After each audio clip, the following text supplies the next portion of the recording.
My name is Harley Sawyer.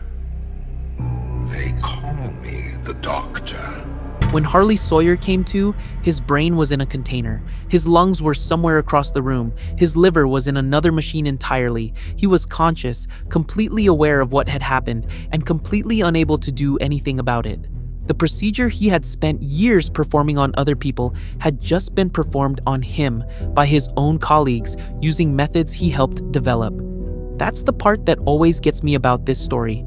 Not that it happened, but how specific it was. This wasn't random cruelty. Someone planned it.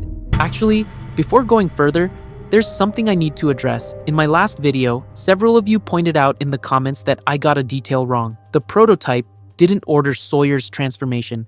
That was Pierre. And you're right, so let's talk about that because it changes the whole shape of this story. Sawyer was hired by Pierre on January 15th, 1990. Pierre knew his background, knew he'd been part of Elliot Ludwig's Young Geniuses program as a teenager, and brought him in as a neurosurgeon for special projects. What Pierre probably didn't account for was just how impossible Sawyer was to manage. He ignored safety protocols, didn't respect anyone above him, and made enemies out of nearly every executive in the building. Not through one bad incident, but through years of sustained, deliberate abrasiveness. The Ludwig history matters here. As a kid in the program, Sawyer was brilliant and completely indifferent to everyone except Ludwig himself, who was apparently the one person who could reach him. Sawyer admitted that the program was the only thing he'd ever truly wanted. But Ludwig saw how Sawyer thought, the way everyone else was either useful or irrelevant, and when he couldn't redirect that, he removed Sawyer from the program. He hoped it would teach him humility. What it actually did was give Sawyer a resentment he carried for the rest of his life, and a very specific contempt for anyone who talked about doing science for the good of others. By the time he reached Playtime Co., that resentment had turned into fuel. He pitched the Bigger Bodies initiative to the executives as a cost-cutting measure. Replace human labor with giant living toys, reduce liability, reduce risk. It worked. He got promoted to head of special projects, and from there, he had everything he needed to pursue what he actually cared about. The initiative's experiments used playcare orphans as subjects. Boxy Boo was considered the first real success, and Sawyer immediately had the experiment's appetite adapted to human flesh to handle potential escapes. He ran the game station to evaluate which children had the most useful profiles. Quinn Navidson became Yarnaby. He created Catnap, Huggy Wuggy, Mommy Longlegs, Doughy the Doman. He was also closely involved in the maintenance of Poppy and the development of Kissy Missy. And throughout all of it, he was torturing Experiment 1006, the prototype, convinced there was something invaluable hidden in that specific experiment and determined to find it. The theater incident is what finally broke things open. A fire killed at least 50 people inside Playtime Co.'s theater, staff and visitors both, and the investigation confirmed Sawyer was responsible. That gave Pierre, Stella Graber, and Eddie Ritterman the opening they'd needed for years. They considered killing him. They considered demoting him. Neither worked. They still needed his mind, and he'd never accept losing his position without making things worse. So, Pierre came up with something else. He used Sawyer's own neural mapping procedure against him. The same process Sawyer had developed and used on others was now used to transfer his consciousness into the factory's computer systems, with his organs kept alive in separate life support containers distributed across a room. Bruno White, Sawyer's second-in-command, completed the procedure.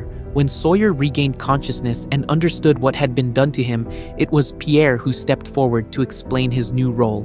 Sawyer was delirious with rage. He told Pierre he was a dead man. He said he'd regret it. And then he had to sit with the fact that he was now completely subject to the will of the scientists he used to lead. There's something almost too neat about it, and I think that's intentional. Sawyer had spent years telling himself that what he was doing to the orphans gave their lives meaning, that he was the one who made them matter. Now, his own humanity had been stripped from him through the exact process he'd pioneered. He became Experiment 1354. He became the Doctor. A brain in a machine, organs in separate containers, manifesting through monitors as a yellow eye surrounded by static. Everything he'd built, everything he'd taken from others, reduced to wires and life support. But here's where Sawyer does something unexpected. He adapts. When the hour of joy hits on August 8th, 1995, and the experiments turn on every Playtime Co employee in the building, Sawyer doesn't get caught in it. He finds the prison warden, convinces him he knows how to use the Omni-Hand to save them both, takes it the moment it's handed over, and kills the man.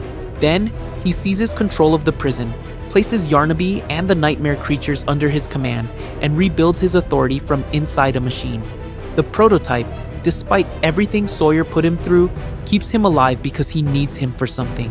What that project was has never been fully confirmed, but it was enough for the prototype to spare the one person in the factory who had tortured him. When the player reaches Chapter 4, Sawyer has been watching them since Chapter 1, recording their progress through the factory on security cameras. He toys with them, releases experiments, constructs moral tests, drops them into rooms with Yarnaby just to observe.